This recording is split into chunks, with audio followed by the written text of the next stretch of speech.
Kembali lagi bersama kami di kajian politik. Kali ini kita mendapatkan kabar yang sangat mengejutkan terkait DPR RI, yakni Puan Maharani kembali menjabat sebagai Ketua DPR. Tentunya ini sedikit menimbulkan kekhawatiran di benak masyarakat Indonesia, khususnya terkait rancangan undang-undang perampasan aset, dikarenakan memang Puan Maharani pada periode sebelumnya telah mengatakan bahwa rancangan undang-undang perampasan aset tidak memiliki waktu yang cukup. Bahkan dirinya telah mengeluarkan sebuah statement bahwa rancangan undang-undang perampasan aset akan dibahas dan dirancang kembali di periode berikutnya. Ini tandanya ada sedikit kemunduran dari DPR terkait pengesahan rancangan undang-undang perampasan aset.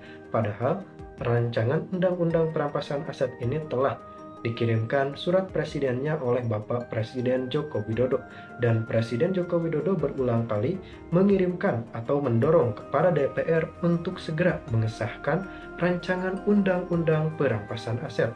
Hal ini dikarenakan memang undang-undang perampasan aset memang sangat penting dan perlu dilakukan di negara sekelas Indonesia, karena seperti yang kita ketahui bahwa Indonesia ini berada dalam transisi negara berkembang ke negara maju.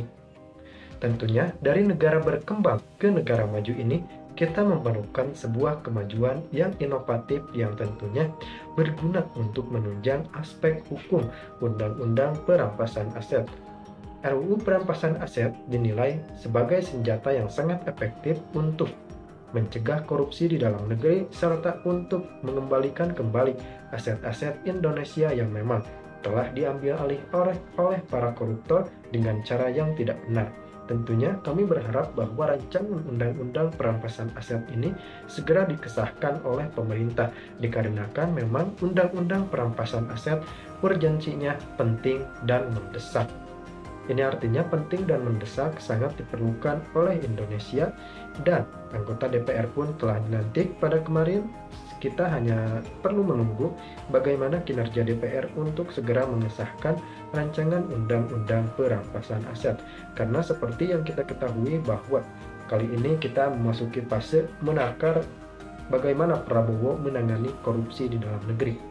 Prabowo Subianto akan melanjutkan estafet kepemimpinan dari Presiden Joko Widodo yang kemudian beliau akan dilantik pada bulan ini juga.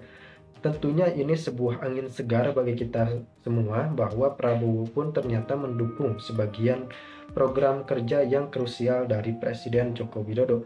Ini artinya ada keselarasan antara Presiden Jokowi dan Presiden terpilih, dan inilah yang sangat mahal. Keselarasan antara elit politik yang memang persatuan Prabowo dan Jokowi ini bisa menimbulkan dampak yang positif bagi Indonesia.